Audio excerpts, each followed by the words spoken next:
नमस्कार साथियों, analyser app में आप सभी का स्वागत है। बस 1 मिनट का समय लेते हैं। दिख रहा है कि नहीं? हाँ, दिख रहा है। तो आज हम देखेंगे गणित का दूसरा क्लास और इसमें हम समझने की कोशिश करेंगे जो पिछले क्लास में एक सवाल रह गया था कि किसी बच्चे को मतलब गणित अच्छा लगता है, रुचिपूर्ण लगता है, किसी को अरुचिपूर्ण लगता है अर्थात अच्छा नहीं लगता। तो ऐसा क्यों होता है?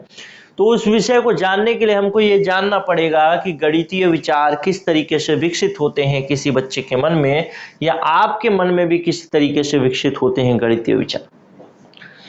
अगर मैं एक चीज कहूं कि अगर कोई बच्चा वर्चुअल मतलब अमूर्त को, उल्टी बात कह रहा हूं, अमूर्त को मूर्त रूप से में आसानी से समझ लेता है, अगर अमूर्त को मूर्त रूप में आसानी से समझ लेता है तो उसके गणितीय विचार तेजी से विकसित होंगे, अर्थात वो गणित में हमेशा तेज होगा। मैं एक सवाल मान लीजिए कहता हूं कि 1 किलो आम का मूल्य 10 रुपए है, तो 10 किलो आम का मूल्य कितना होगा? तो जिस बच्चे के मन में 1 किलो आम दिखने लगा, 2 किलो आम दिखने लगा, 3 किलो आम, ऐसे क्रमशः करके 10 किलो आम अलग अलग दिखने लगा ना, वो बच्चा आसानी से जोड़ के जल्दी से बता सकता है। यानी जो चीज एक्चुअल में एग्जिस्ट नहीं करती है, जो कि सवाल में है, वो चीज अगर आपके मन में आसानी से दिख जाए, तत्काल तरीके से दिख जाए, तो आप उस चीज को आसानी से कवर कर सकते हैं, यानी आसानी से उसको सीख सकते हैं।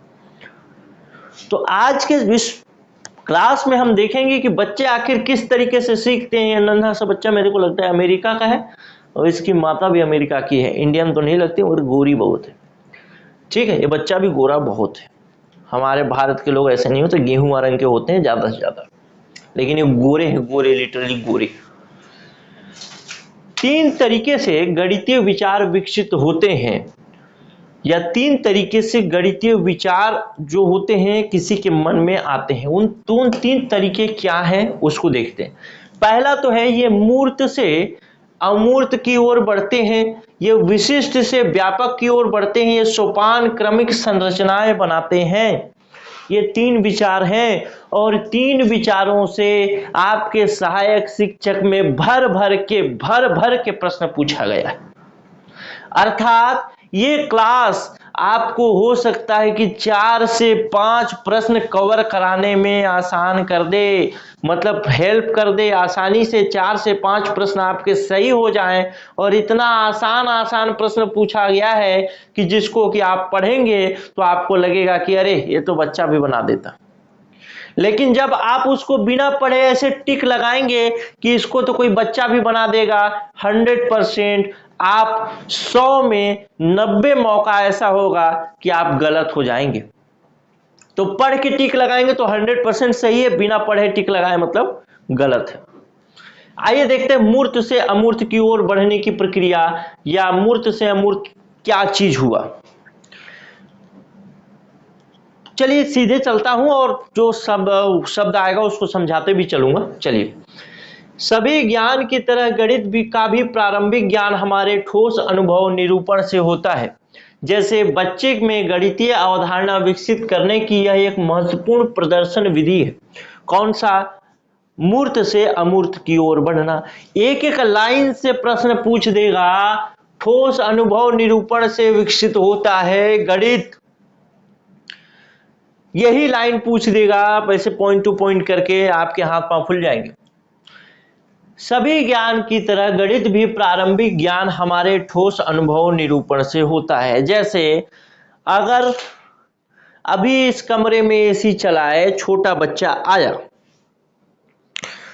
बच्चा इस कमरे में आया, उसको ठंडा लगा और बाहर गया और उसको लगा कि गर्मी है। इस चीज से वो क्या सीखेगा? वो इस चीज से सीखा कि अलग अलग ठंडी और गर्मी 2 चीजें हैं, और उसके मन में एक सवाल आया कि वो पूछेगा कि पापा ये क्यों होता है, यहाँ ठंडी है बाहर गर्मी है क्यों होता है, दादा ऐसा क्यों होता है, दादी ऐसी क्यों होती है कि यहाँ पे ठंडा है वहां पे गर्मी है, और इस चीज को क्या बोलते हैं। तो बच्चा एक चीज सीखा कि इसको तापमान बोला जाता है बेटे, टेम्परेचर बोला जाता है। अपने अनुभव से तापमान को सीखा वो बच्चा। उसी तरीके से गणित भी ठोस अनुभवों से सीखा जाता है। ठोस अनुभवों से सीखने का मतलब, जैसे इस किताब का वजन कितना होगा पापा, 400 ग्राम बेटे। अब 400 ग्राम एक नया टर्म सीखा हो, ऐसे अगर 4 किताबें ले आए तो कितना वजन होगा पापा, तो धीरे से वो गुणा सीखा, 4 गुणे 400 बराबर 1600 ग्राम। यानी जो चीज व्यवहार में है उसी चीज को देख करके बच्चा सीखता है कि आगे क्या होगा क्या नहीं होगा। वही चीजें आपके एक्चुअल गणित में आती हैं। जैसे एक ट्रेन इधर से जा रही है, एक ट्रेन इधर से आ रही है, दोनों ट्रेन आपस में एक दूसरे को कितने समय में पार करेंगी, ये प्रश्न आपसे पूछा जाता है। तो ये प्रश्न जो पूछा जाता है ये दुनिया में एग्जिस्ट करता है कि नहीं, एक ट्रेन इधर से गुजरती है और एक ट्रेन इधर से गुजरती है, नहीं, वहीं से प्रश्न बनता है। यानी जो चीज इस दुनिया में एग्जिस्ट करती है वहीं से प्रश्न बनाए जाते हैं गणित में। और बच्चा जो सीखता है उसी चीज को सीखता है। कभी छोटा बच्चा हो सकता है थोड़ा तेज तर्रार हो तो पूछ भी दे कि पापा ये जो ट्रेन गुजर रहा है इधर से और इधर से गुजर रहा है कितना देर में पार करेगा, एक पेड़ को कितने देर में पार करेगा, आखिर ट्रेन भी है और पेड़ भी है। यानी वो बच्चा जो सीख रहा है वो अपने ठोस अनुभव या निरूपण से सीख रहा है, जो ठोस चीजें दिख रही हैं उन्हीं से सीख रहा है। क्लियर है। ऐसा तो सवाल कोई आप नहीं देखे कि एक पानी की धारा इधर से जा रही है और एक पानी की धारा इधर से आ रही है एक ही नदी में। अभी कहीं सवाल देखे हैं आप कि एक ही नदी है, नदी कुछ इस तरीके का है मान लीजिए, और ये नदी पूरा एक ही नदी है, ठीक है, एक धारा इधर से जा रही है और एक धारा इधर से आ रही है। ऐसा कहीं सवाल देखे हैं क्या आप कि एक धारा इधर से जा रही है और एक धारा इधर से आ रही है, तो एक आप ये 5 किलोमीटर के हिसाब से 5 किलोमीटर प्रति घंटे के हिसाब से चल रही है और ये 6 किलोमीटर प्रति घंटे के हिसाब से चल रही है। अब एक बात बताओ कि आदमी 1 घंटे में इधर गया और 1 घंटे में इधर आया तो कितनी दूरी तय की, 1 घंटे इधर गया और 1 घंटे इधर आया तो कितनी दूरी तय की। ऐसा सवाल देखे हैं क्या? नहीं देखे, क्योंकि आप ऐसा कोई नदी ही नहीं देखे हैं जिस एक नदी में दोनों तरफ ही धारा बहे। तो यदि वैसा कोई नदी ही नहीं है तो ऐसा कोई सवाल ही नहीं बन सकता। क्लियर है, नहीं बन सकता।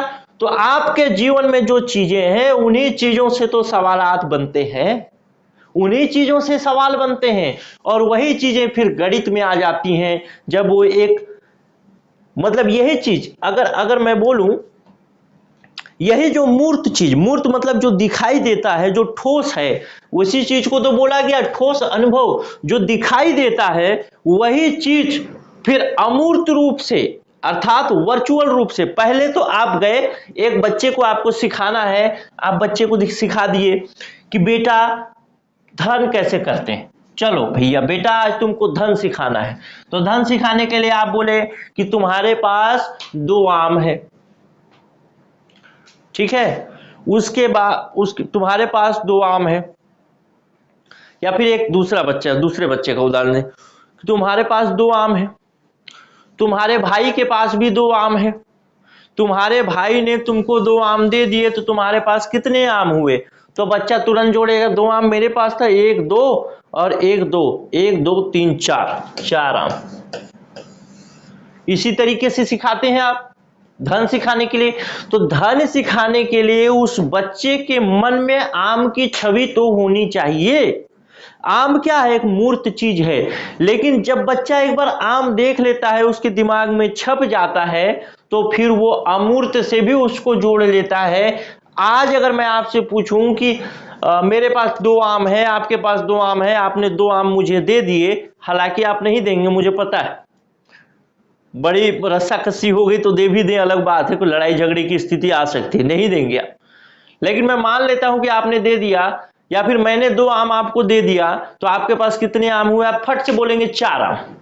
लेकिन आपके दिमाग में कहीं भी वो आम का छवि नहीं आया, कुछ भी चीज नहीं आए, एकदम वो हो गया, एकदम फ्लुएंट हो गए आप मैथ्स में, तभी तो आप 2 धन 2 4 बोल दिए फट से।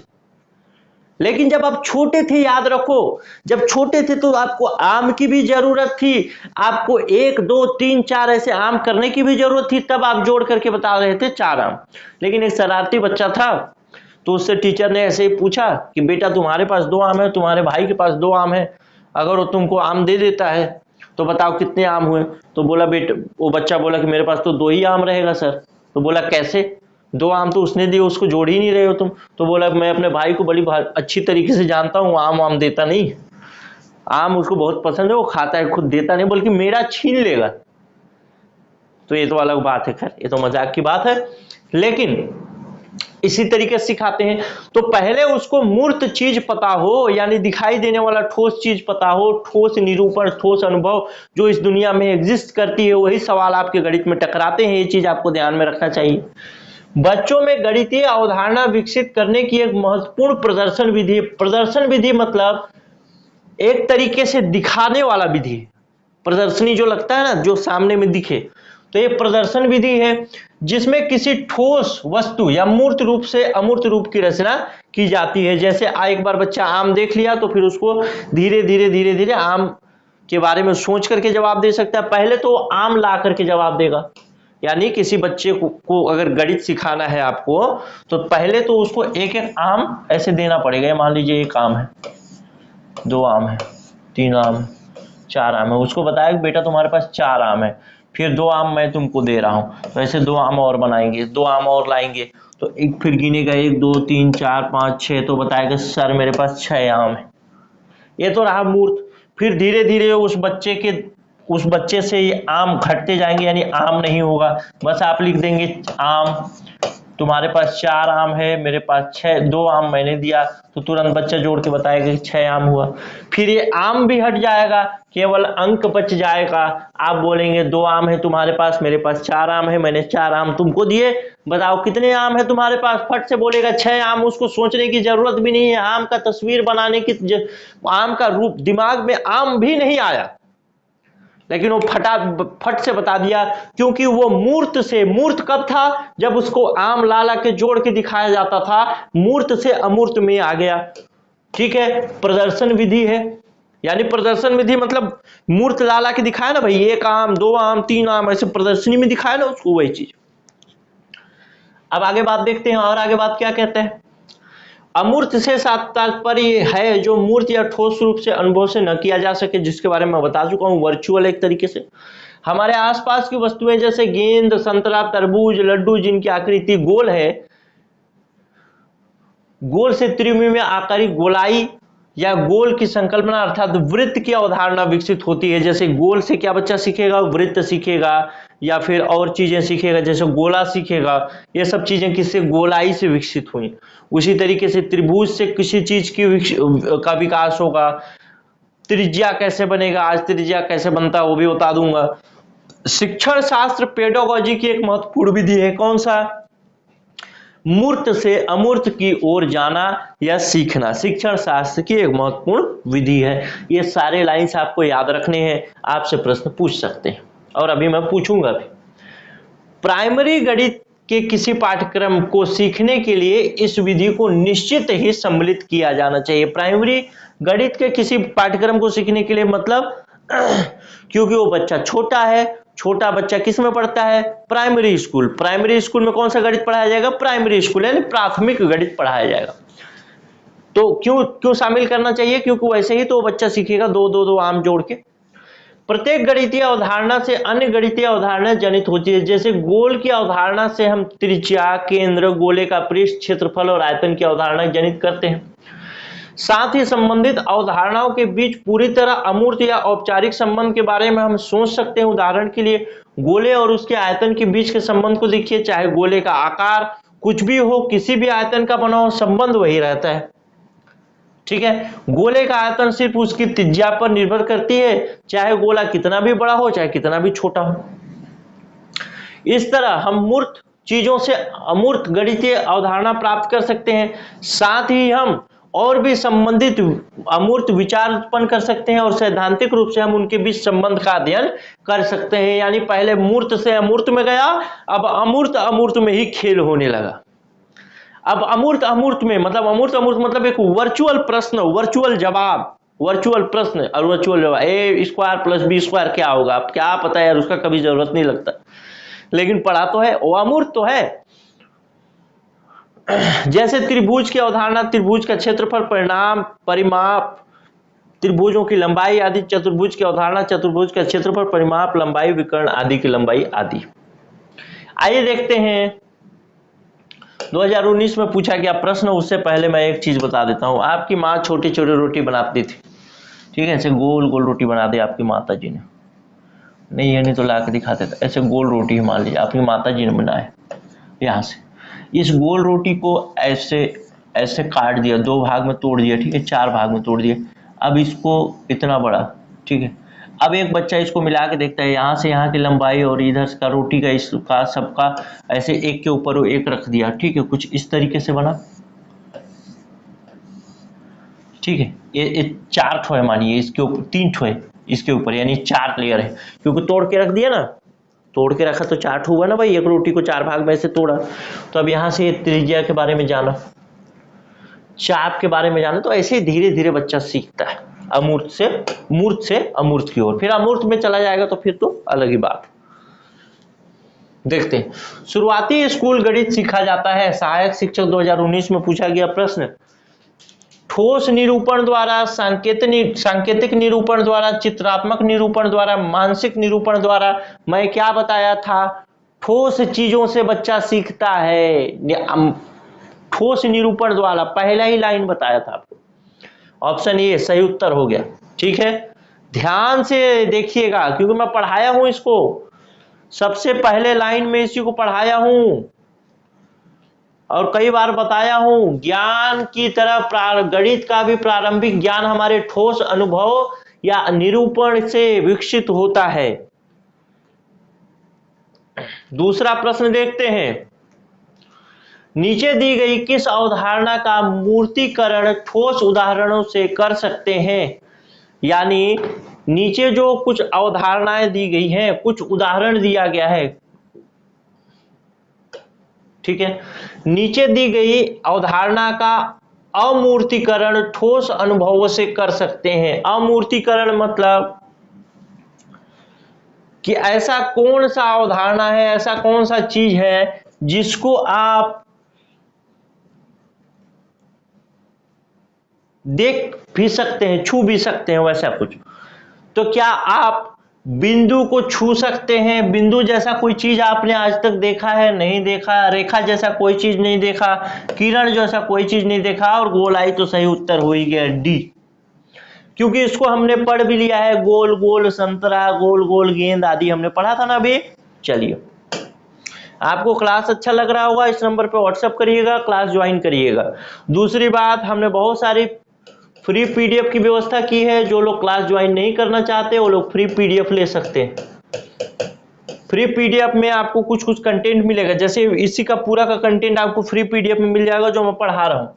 इसके अलावा आपको मिल जाएगा बहुत सारे क्वेश्चंस और बहुत सारी चीजें जो आपको याद रखने में आसान रहे, वैसी चीजें ये बिल्कुल फ्री में होगा। क्लास ज्वाइन नहीं करेंगे तो भी आपको करना क्या है, अगर क्लास ज्वाइन करना है तो भी इसी नंबर पे, और अगर ये सारी सुविधाएं आपको फ्री में चाहिए, आपको कुछ पूछना है शिक्षक, सहायक शिक्षक के बारे में, तो भी इसी नंबर पे आप मैसेज करके पूछ सकते हैं। अगर आपको ये कुछ चीजें फ्री चाहिए तो लिख सकते हैं कि मेरे को सहायक शिक्षक का मैथ्स का फ्री पीडीएफ चाहिए या सहायक शिक्षक का कुछ पीडीएफ चाहिए, तो हमको पता रहेगा, आपको भेजते रहेंगे। नंबर जरूर सेव करिएगा व्हाट्सएप में।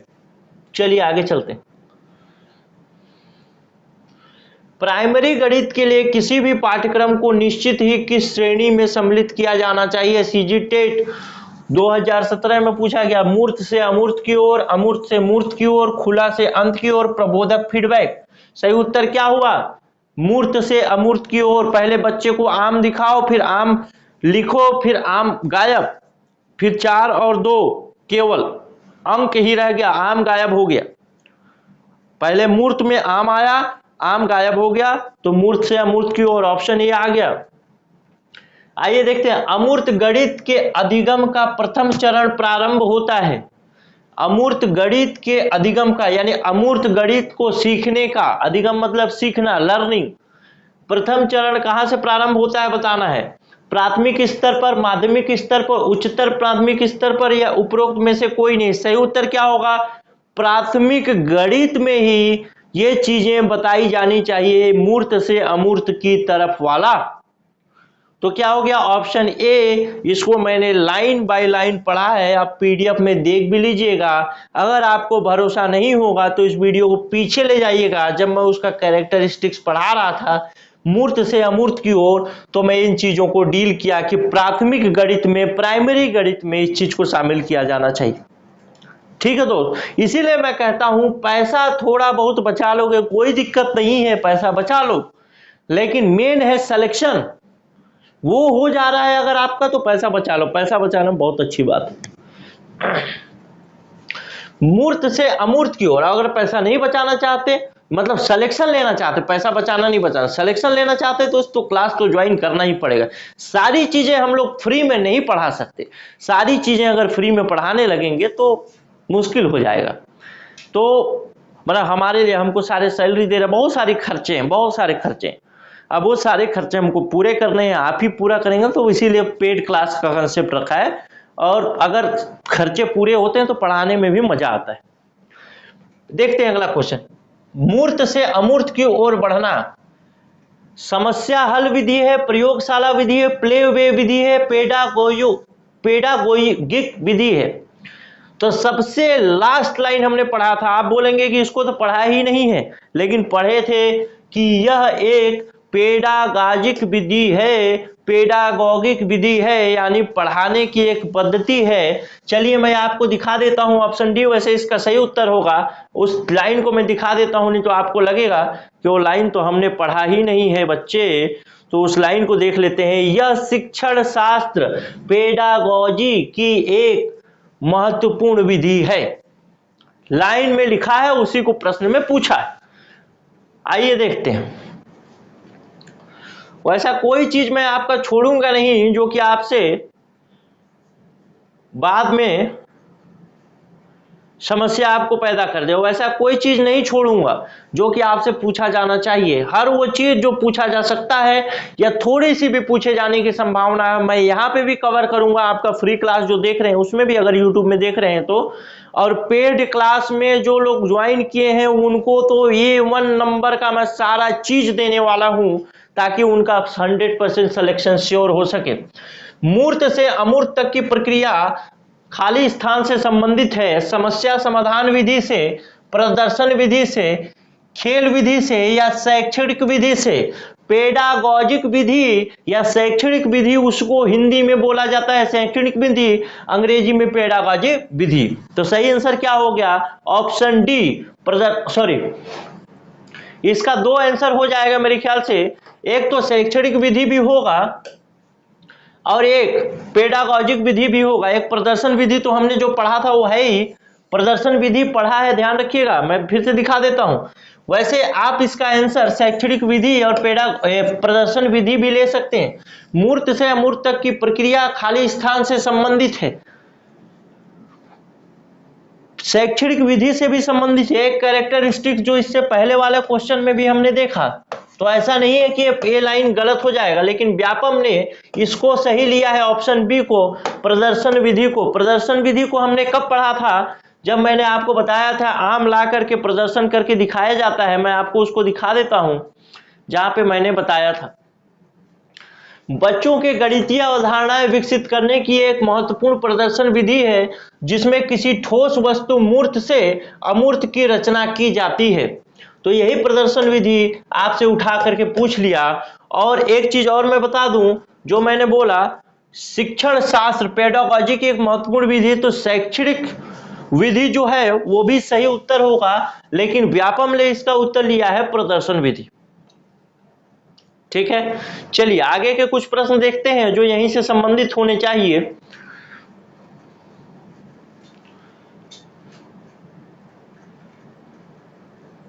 त्रिभुज के क्षेत्रफल की संकल्पना किस तरीके की संकल्पना है? सीजी टेट 2019 में पूछा गया।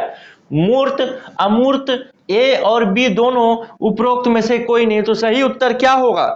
सही उत्तर होगा ए और बी दोनों, क्योंकि पहले मूर्त रूप से बच्चा त्रिभुज देखेगा, फिर उसके क्षेत्रफल को अमूर्त रूप से ज्ञात करेगा, तो क्या हो गया? ए और बी दोनों। अब देखते हैं विशिष्ट से व्यापक तक। यह भी एक अवधारणा है जो बच्चे को, अब देखते हैं विशिष्ट से व्यापक तक की अवधारणा क्या होती है। यह भी गणित सीखने की एक महत्वपूर्ण अवधारणा है, या बच्चों को गणित सिखाने की एक महत्वपूर्ण अवधारणा मानी जाती है। पहले इसके कुछ कैरेक्टरिस्टिक्स को देख लेते हैं, क्या क्या चीजें विशेषताएं, उसके बाद हम जहाँ पे महत्वपूर्ण होगा वहां पे समझने की कोशिश करेंगे।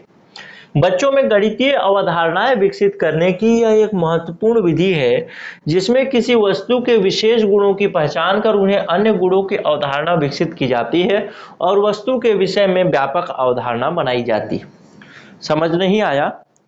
धीरे से पढ़ देता हूं, समझ आएगा। नहीं समझ आएगा भी उदाहरण से समझ आएगा मेरे दोस्त, सब कुछ समझ आएगा मेरे लल्ला, परेशान मत हो, सब कुछ समझ आएगा, टेंशन नहीं लेने का, क्योंकि मैं हूं ना समझाने के लिए यार, फिर वही दुखी हो जाते हो। फिर से देखो, बच्चों में गणितीय अवधारणाएं विकसित करने की एक महत्वपूर्ण विधि है, यहां तक तो समझ में आ गया, कोई बात नहीं, जिसमें किसी वस्तु के विशेष गुणों की पहचान कर उसके अन्य गुणों की अवधारणा विकसित की जाती है और उस वस्तु के विषय में व्यापक अवधारणा बताई जाती है, बनाई जाती है।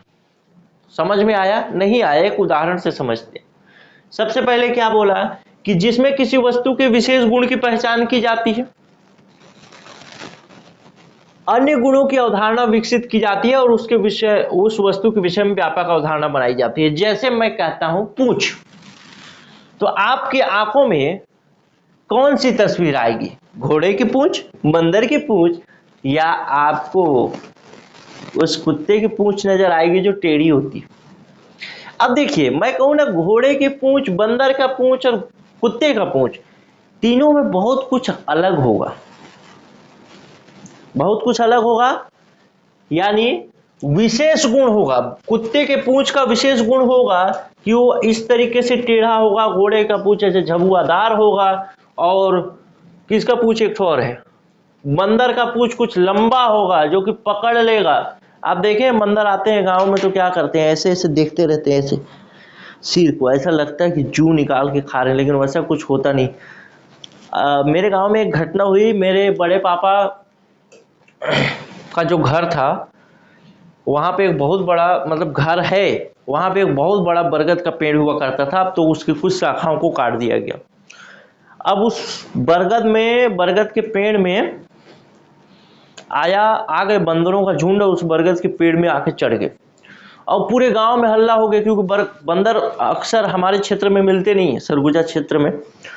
तो वहां पे बंदर जो है पूरा झुंड लगा लिया, और जो कोई भी आता था उसको भैया पकड़ के बैठा लेता था, जो उसके आस पास गया बंदर देखने उसको पकड़ के बैठा लेता और इस तरीके से उसका जू निकालता, ऐसा लगता था कि ऐसे जू निकाल रहे हैं। और आदमी भागने का भी प्रयास करता था, जब भी भागने का प्रयास करते गाल में चट से मारता। ये क्या हुआ भाई? लेकिन एक मैं आपको एक छोटी सी कहानी के रूप में बता दिया ताकि आपको याद रहेगा, बंदर का पूंछ, कुत्ते का पूंछ और आपका घोड़े का पूंछ सब अलग अलग होता है। किसी जानवर की पूंछ की कुछ बहुत ही विशेषताएं होती है जो पूंछ की अवधारणा में नहीं है किसी विशेष जानवर की। यानी आप ये नहीं कह सकते, मान लीजिए आप कुत्ते का पूंछ देखा आपने, तो कुत्ते का पूंछ कुछ इस तरीके से होगा, टेढ़ा मेढ़ा, ठीक है, ये रहा मान लीजिए कुत्ते का पूंछ, ऐसे टेढ़ा मेढ़ा है। तो इस पूंछ को देख करके आप नहीं बोल सकते कि सभी जानवरों का पूंछ इसी तरीके का होगा। क्रम से समझिएगा, जो बोल रहा हूं बस उसकी समझते जाइएगा, अचानक से आपका लिंक हो जाएगा, कोई दिक्कत नहीं। सभी जानवरों का पूंछ इसी तरीके से होगा, क्योंकि उदाहरण में भी हमने देखा बंदर का पूंछ लंबा सा, बंदर जब दौड़ता है तो उस पूंछ, मतलब भाग दौड़ करता है, उछल कूद, तो उस पूंछ से भी अपने आप को कंट्रोल कर लेता है। अब देखिए, कभी देखिएगा बंदरों के बारे में अगर यूट्यूब वगैरह में देखने का शौक होगा जानवरों के बारे में तो देखिएगा, कभी कभी ऐसे दौड़ गया, आप बैलेंस नहीं कर पा रहे तो उसी पूंछ को लपेट करके लटक जाएगा। इतना ताकत होता है उस पूंछ, मतलब इतना मजबूत होता है कि पूरे शरीर का वजन ले सकता है।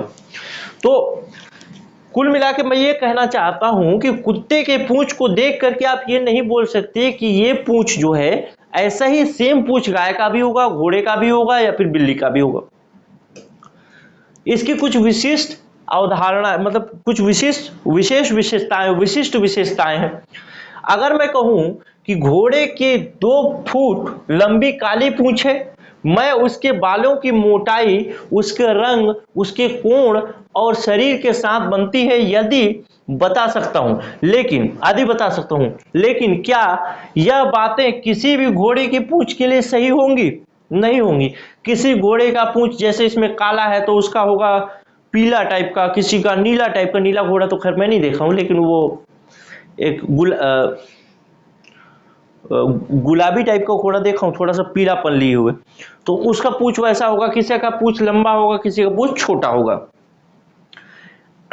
तो सही होगी। अगर मैं इस अवधारणा को सब घोड़े में लागू करना चाहता हूं, यानी मैं कहूं पूंछ तो सब लोग पूंछ समझ जाएं, तो मेरे को काला पूंछ, नीला पूंछ, पीला पूंछ ये तो हटाना पड़ेगा। यानी जो बेसिक चीज है उसमें, पूंछ में क्या बेसिक है उस चीज को रखना पड़ेगा।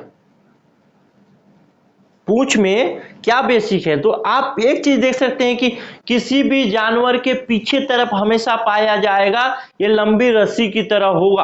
अगर इतना मैं बात बोल दूं तो आप घोड़े का पूंछ देखें, कुत्ते का पूंछ देखें, बिल्ली का पूंछ देखें, गाय का पूंछ देखें, सुअर का पूंछ तो नहीं होता, सुअर का पूंछ देखें छोटा सा होता है, तो सब में ये चीज आप देख सकते हैं। तो उसी तरीके से इसमें क्या बोला, सबसे पहले क्या बोला, पहले इसको पूरा पढ़ लेता हूं।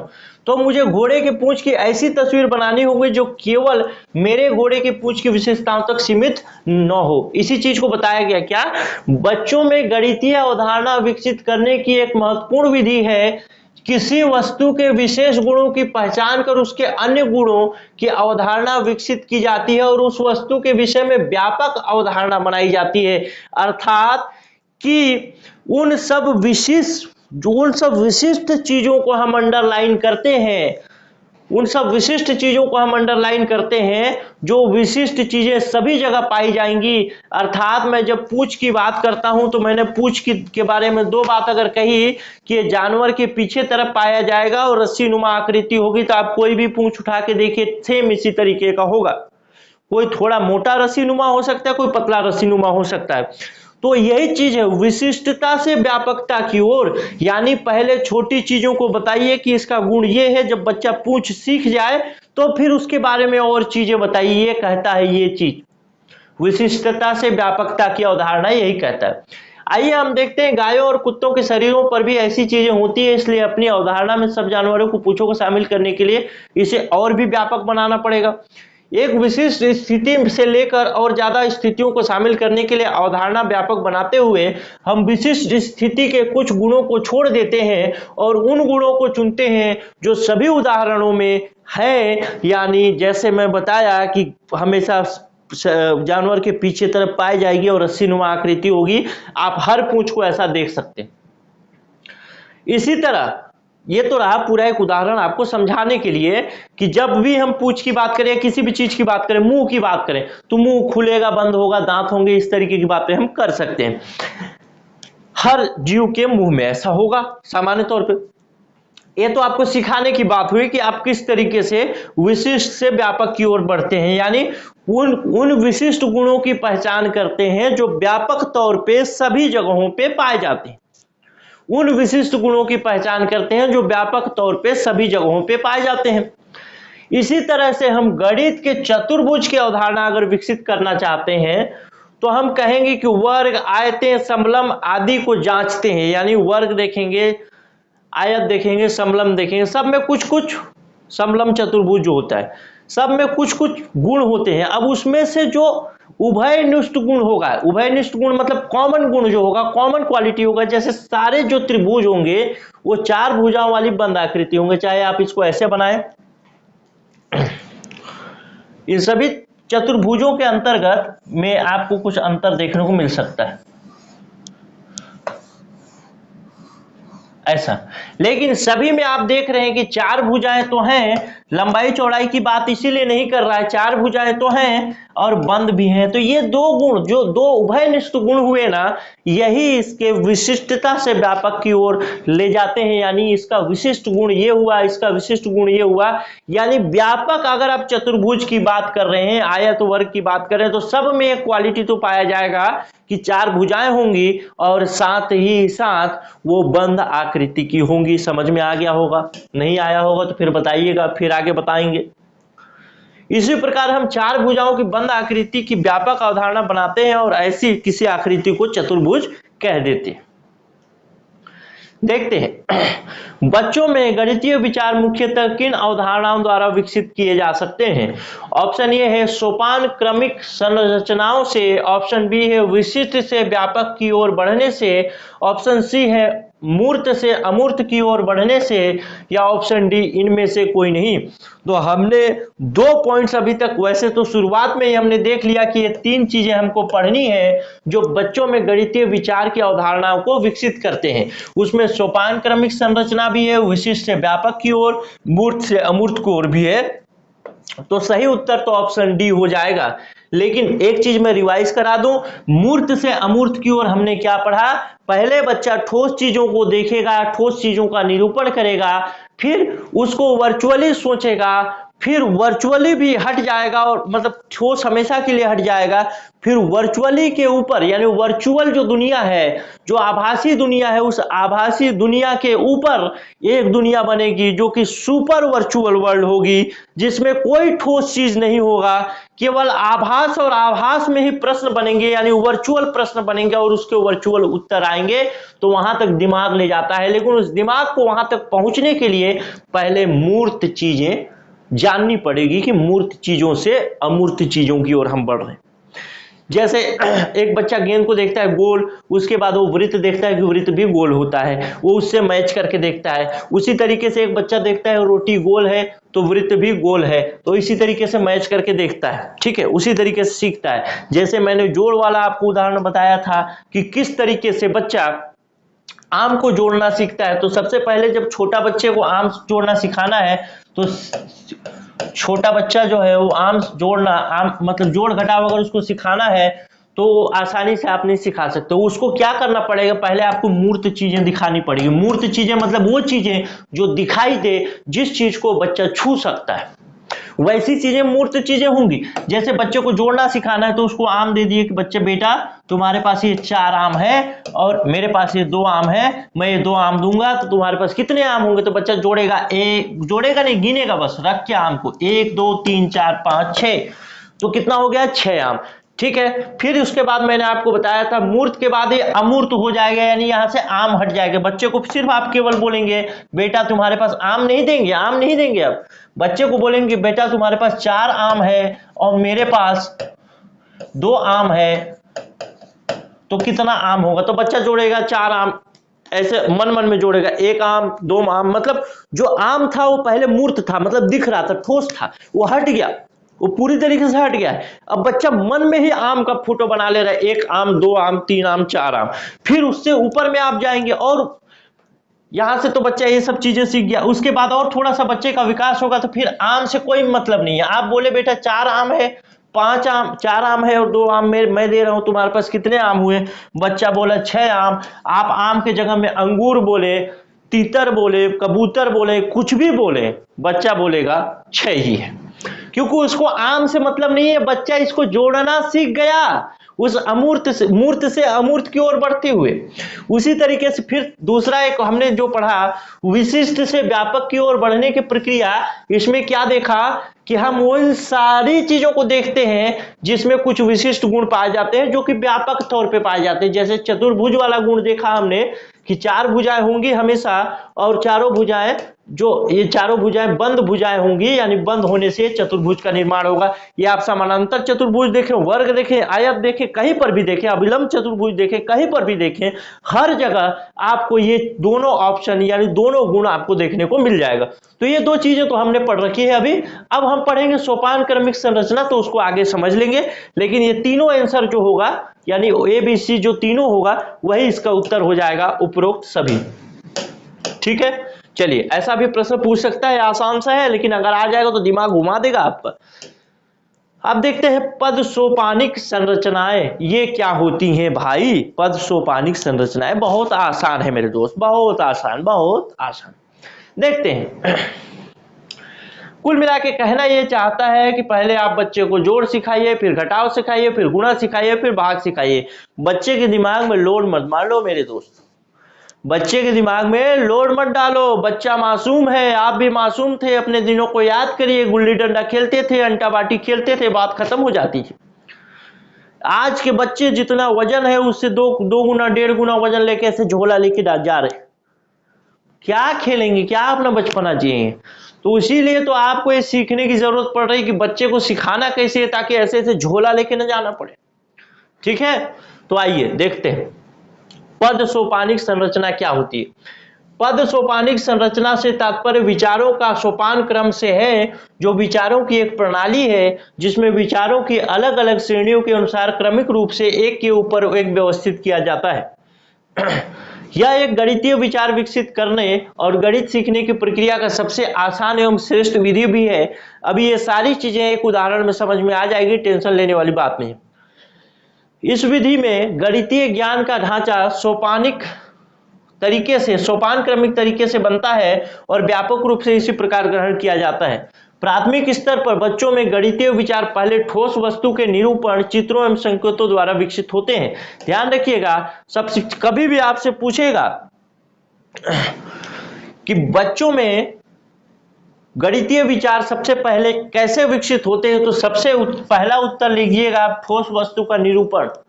उसके बाद फिर चित्र संकेत आएगा, चित्र दूसरे नंबर पे आएगा। बच्चा जब इसको सीख जाएगा, ठोस वस्तु से जान जाएगा, तो उसके चित्र से भी काम चला लेगा और उसके बाद उसके संकेत से भी काम चला लेगा।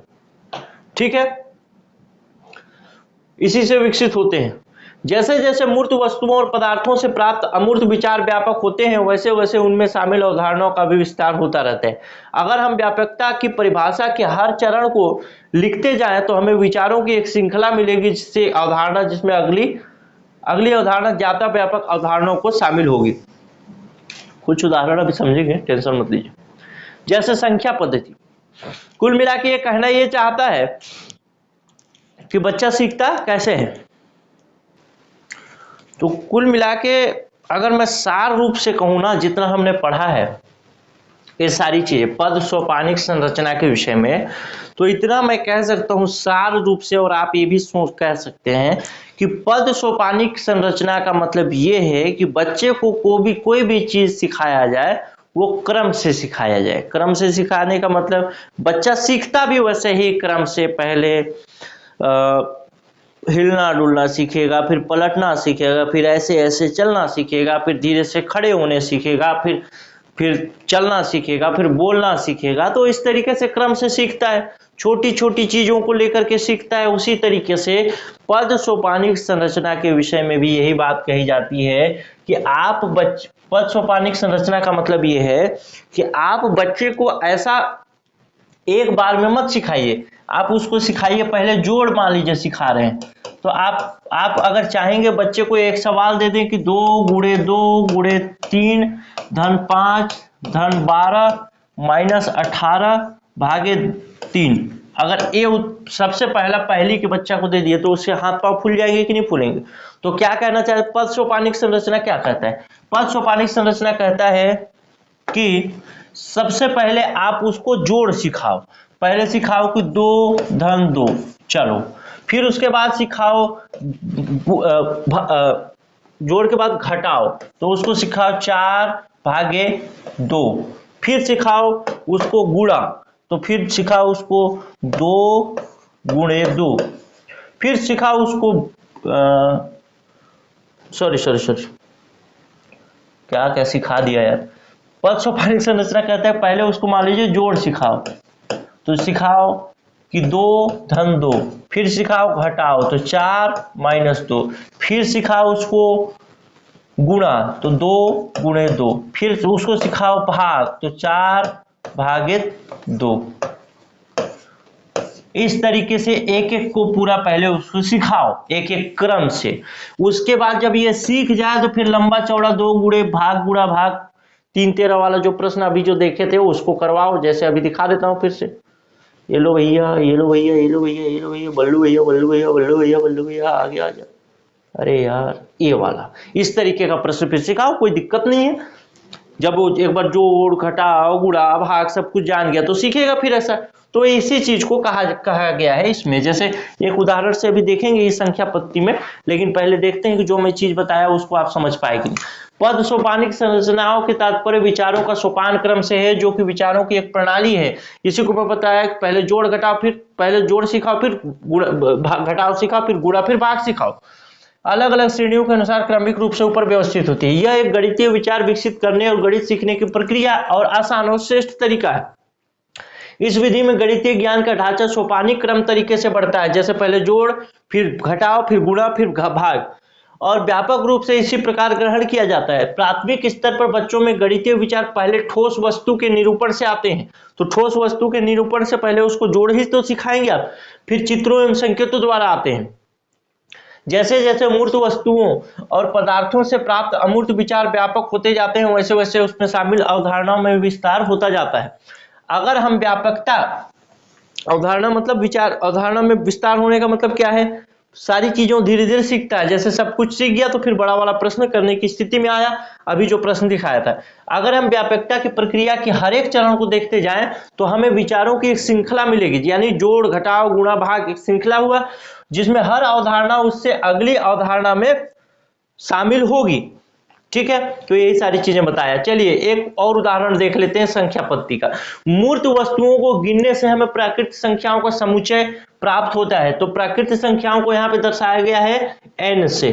ठीक है, चलिए उसके बाद अगर हम इस समुच्चय में शून्य को शामिल करें तो हमें पूर्ण संख्या प्राप्त होता है। इसको किससे दर्शाया गया है, इसको दर्शाया गया है w से। तो एक एक चीज ध्यान रखिएगा। उसी तरीके से अगर चले इन समुच्चयों में ऋणात्मक संख्याओं को भी शामिल कर दिया जाए तो हमें पूर्णांकों का समुच्चय प्राप्त होता है। इसको किससे दर्शाया गया है, z से। पूर्णांकों में समुच्चय, पूर्णांकों के समुच्चय में हम ऋणात्मक, धनात्मक और ऋणात्मक भिन्नों को जोड़ सकते हैं, परिमेय संख्याओं का समुच्चय क्यों प्राप्त कर सकते हैं, और इस प्रकार आगे भी कर सकते हैं। तो परिमेय संख्याओं को किससे दर्शाया गया, क्यू से। ये चीज क्यों बताया, आगे प्रश्न पूछूंगा। ठीक है, अब देखते हैं प्रश्न। प्रश्न देखने से पहले समझते हैं। मूर्त मतलब जो दिखाई देता है। क्या सबसे पहले बच्चे को -1 -2 सिखाएंगे तो सीखने के लिए तैयार होगा, वो जानेगा, उसको पता ही नहीं -1 -2 कहीं होता है। ठीक है, तो सबसे पहले तो जो दिखाई दे रहा है उसके बारे में सिखाओ भैया। तो जो मूर्त है उसको पहले गिनना सिखाओगे और गिनने के बाद बताओगे कि भैया ये प्राकृतिक संख्या है जिसको n से हमने डिनोट किया है यहाँ पे। उसी तरीके से फिर आप उसको बताएंगे कि शून्य भी एक संख्या है। जब शून्य को उसमें आप शामिल करेंगे तो पूर्ण संख्या है, पूर्णांक संख्या के रूप में बताएंगे, पूर्ण संख्या के रूप में बताएंगे। उसके बाद जब शून्य के साथ साथ आप ऋणात्मक अंकों को भी शामिल कर लेंगे तो आप उसको बताएंगे कि ये पूर्णांकों का समुच्चय है। ठीक है, ये पूर्णांक संख्या कही जाती है जब माइनस, शून्य और प्लस सारी चीजें शामिल होती है तो पूर्णांक संख्या कही जाती है। आपके जनरल नॉलेज के लिए भी जरूरी है, आपसे पूछ लेगा पूर्णांक संख्या इसमें से कौन सा है, या फिर आपसे पूछ लेगा निम्न में से कौन सा प्राकृतिक संख्या है, नहीं है, ABCD 4 ऑप्शन दे देगा तो हाथ पांव न फूले। तो प्राकृतिक संख्या मतलब 1 से शुरू होकर जितना आगे तक जाएगा प्राकृतिक संख्या। उसके बाद अगर उसमें शून्य को भी शामिल करेंगे तो हो जाएगा पूर्ण संख्या। अगर उसमें माइनस को वाला भी पार्ट शामिल कर लेंगे तो हो जाएगा पूर्णांक संख्या। लेकिन इसको सिखाने के लिए कैसे, एक क्रम से चलाना मैं यहाँ से ऊपर से नीचे, तो वही क्रम तो बता रहा है कि क्रम से होना चाहिए सिखाने का जो प्रक्रिया है, उसी चीज को हम पढ़ रहे हैं। ठीक है, उसके बाद जब इतना हम बच्चा सीख जाएगा तो अब हम उसको बताएंगे कि ऋणात्मक और धनात्मक भिन्नों का जोड़ घटाव भी कर सकते हैं, और उसको हम कहते हैं परिमेय संख्या, और उसको क्यू से डिनोट करते हैं। इसी तरीके से बच्चा सीखता है, जिस तरीके से मैं और भी चीजों को बताया, पहले उदाहरण एक बताया था जो गुणा भाग धन ऋण वाला। ठीक है, आइए देख ये कुछ इस तरीके से। सबसे पहले बच्चा क्या सीखा? सबसे पहले बच्चा सीखा देखिए एन मतलब प्राकृत संख्या। फिर सीखा W यानी पूर्ण संख्या।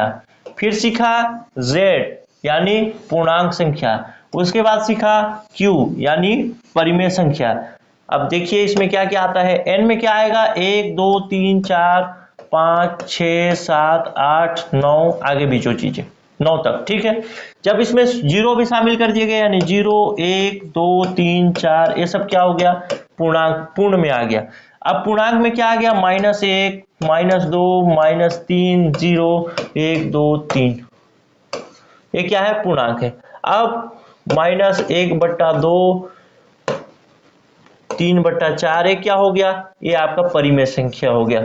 इसी तरीके से आपसे प्रश्न पूछा जाएगा। अब इसको देख करके कितने आसानी से आप सीख गए, आगे आएगा प्रश्न तो बना देंगे ना मेरे दोस्त? बना देंगे ना? सही सही बोलिए, नीचे कमेंट करिए बना देंगे कि नहीं बना देंगे। और ये प्रश्न पूछा गया है एक बार, इसलिए इसको डलवा भी दिया हूं। इस उदाहरण से हमने सबसे पहले प्रकृत संख्या का ज्ञान प्राप्त होता है, उसके बाद पूर्ण संख्या, फिर परिमेय संख्या का ज्ञान प्राप्त होता है। अवधारणाओं के सोपान क्रम में अवधारणाओं को सीखने के तरीके से गहरा संबंध होता है। अगर हम किसी अवधारणा के ऐतिहासिक विकास को देखें तो ज्यादातर जो चीजें हैं सोपान क्रम में नीचे आती हैं। नीचे वाली अवधारणाएं सोपान क्रम में ऊपर आने वाली अवधारणाओं से पहले आती हैं। यानी पहले जो अवधारणा आया वो नीचे आएगा, बाद में जो अवधारणा है, जो कंसेप्ट आया, जो सोच आया, वो समझ आया, वो ऊपर में होगा। बच्चे भी अवधारणाओं को लगभग इसी प्रकार से ग्रहण करते हैं। इससे बच्चों के विचारों के सोपान क्रम में ज्यादातर इसी क्रम में परिचित कराना ज्यादा होगा, अच्छा होगा जिस क्रम में वे विकसित हुए हैं। जैसे बच्चा जिस तरीके से वो विकसित होता है उसी तरीके से उसको सिखाना भी चाहिए। वर्ग एक विशेष प्रकार का आयत है। आइए देखते हैं उदाहरण। और वर्ग एक विशेष प्रकार का आयत है और आयत एक विशेष प्रकार का समानांतर चतुर्भुज है। आयत का मतलब क्या हुआ? आयत का मतलब ये हुआ कि 4 भुजाएं होनी चाहिए और आपस में समकोण पर काटती हो भुजाएं, यानी समकोण पर मिलन होना चाहिए 90 अंश पर, तो ये आयत है। ये आयत है ना? चलिए, और मैं ये एक ठो बना देता हूं। ये भुजा, ये भुजा, ये भुजा, ये भुजा, ये भी 2 सेंटीमीटर है, ये भी 2 सेंटीमीटर है। अब होगा ही नहीं होगा, लेकिन आपको बताने के लिए। इसमें भी तो 4 भुजा है, ये भी तो समकोण पर काट रही हैं, लेकिन आप इसको वर्ग बोलते हैं और इसको आयत बोलते हैं। क्यों बोलते हैं?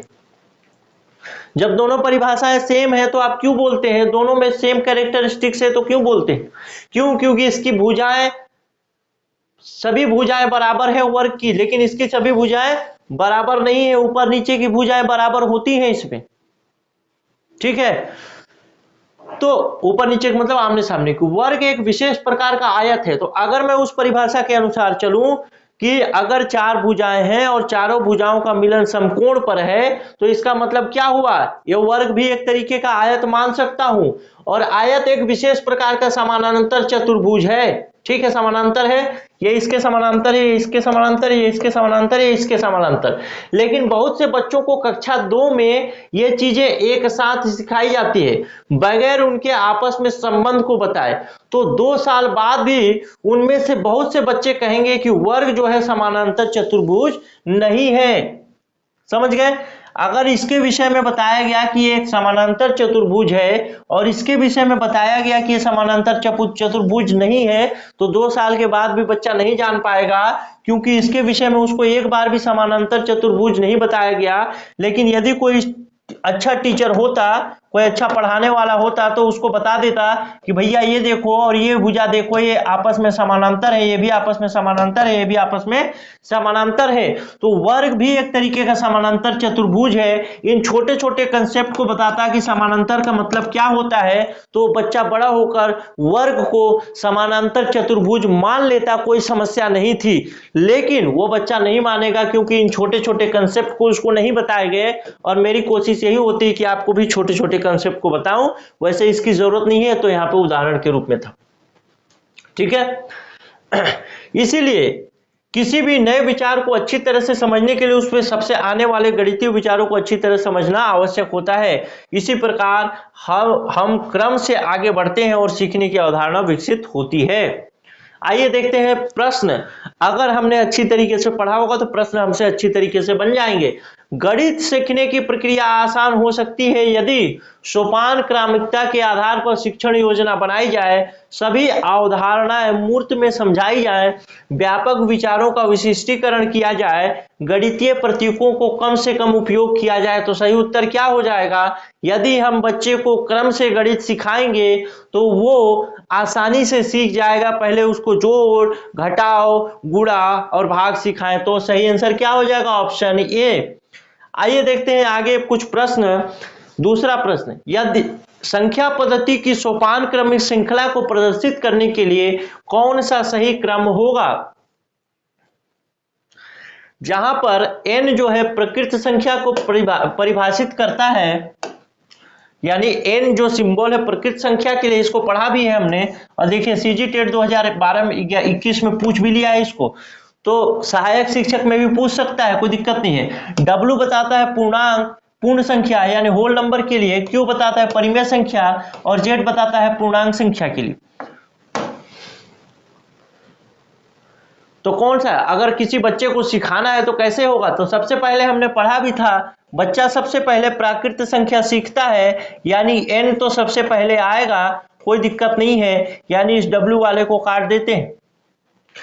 जब प्राकृत संख्या में हम 0 मिला लेते हैं तो हो जाता है पूर्ण संख्या। तो पूर्ण संख्या जो दूसरे नंबर पे होगा पूर्ण संख्या होगा, यानी यहाँ पे W है और यहाँ पे W है, सॉरी यहाँ पे Q है और यहाँ पे W है, तो ये Q वाला तो आएगा नहीं, इसको भी काट देते हैं। तीसरे नंबर पे चलते हैं। जब बच्चा पूर्ण संख्या भी सीख गया तो उसको सिखाना है पूर्णांक संख्या, और पूर्णांक संख्या में माइनस वाले जो अंक होंगे वो भी शामिल हो जाएंगे, और पूर्णांक संख्या को दर्शाया गया है Z से, तो Z जो पहले आएगा वही सही उत्तर हो जाएगा। और आखिर में सीखेगा वो परिमेय संख्या, अर्थात ऑप्शन सी सही उत्तर हो जाएगा और ये उत्तर कट जाएगा। ठीक है, चलिए यहां से प्रश्न 2021 में पूछा एक उदाहरण से। तो मेरी बातों को ऐसे आसानी से जाने मत देना, बड़ी मतलब मुस्तैदी के साथ सुनना और मुस्तैदी के साथ पढ़ते भी जाना, नहीं तो काम हो जाएगा आपका। ठीक है, छोटे बच्चों में गणितीय विचार निम्न क्रम में विकसित किए जा सकते हैं। ऑप्शन ये है चित्र, संकेत, ठोस वस्तुएं, संकेत, चित्र, ठोस वस्तुएं। ऑप्शन सी है ठोस वस्तुएं, चित्र, संकेत। ऑप्शन डी है ठोस वस्तुएं, संकेत, चित्र। इसका उत्तर मैं पढ़ाते पढ़ाते समझाने के दौर में दिया था आपको, लेकिन कहीं पे लिखा शायद आपको ये ना मिला हो, तो आपको टेंशन नहीं लेना है, लेकिन पढ़ाने के दौर में मैं दिया हूं, उसको ध्यान से सुने होंगे। तो बच्चा सबसे पहले क्या देखता है? ठोस वस्तु देखता है, उसी से सीखना चाहता है। तो सबसे पहले तो चित्र और संकेत वाला काट दो भैया, ठोस वस्तु ऑप्शन बी सी होगा या ऑप्शन डी होगा। उसके बाद आता है चित्र या संकेत। तो संकेत को सबसे आखिरी में बच्चा सीख पाएगा, बच्चा सबसे आखिरी में संकेत को सीख पाएगा। और इसको मैं बताया भी था कि बच्चा पहले ठोस वस्तु से सीखता है, फिर ठोस वस्तु के बारे में जान जाता है तो हाँ उसका फोटो भी देख लेता है। चलो पहले तोता देखा ओरिजिनल में, फिर उसको फोटो में भी दिखाओगे तो बोल देगा तोता। लेकिन फिर अगर आप उसको एक सिंबल में बता दोगे कि ये ऐसा है, अचानक से पहले तोता दिखाओ फिर इसको बोलो कि ये है तोता, तो मानने को तैयार नहीं होगा। लेकिन जब उसको तोता बराबर फोटो और फोटो बराबर संकेत दिखा दिए तो मानने के लिए बिल्कुल तैयार हो जाएगा। तो सही उत्तर क्या हो जाएगा? सही उत्तर हो जाएगा ऑप्शन सी। बच्चा सबसे ज्यादा सीखेगा ठोस वस्तु से, उससे थोड़ा कम चित्र से, और उससे थोड़ा कम सीखेगा संकेत से। सीजी टेट 2012 में पूछा गया है प्रश्न है। चलिए आगे देखते हैं। आगे बढ़ने से पहले फिर से आपको याद दिला दूं, इस नंबर पे व्हाट्सएप कर लेना मेरे दोस्त, बहुत सारी फ्री चीजें आपको मिल रही है। क्लास ज्वाइन करना हो तो भी इसी नंबर पे व्हाट्सएप कर लीजिएगा। चलिए अच्छा, आगे हो गया क्लास खत्म। चलिए मिलते हैं अगले क्लास में, तब तक के लिए नमस्कार, जय हिंद, जय भारत।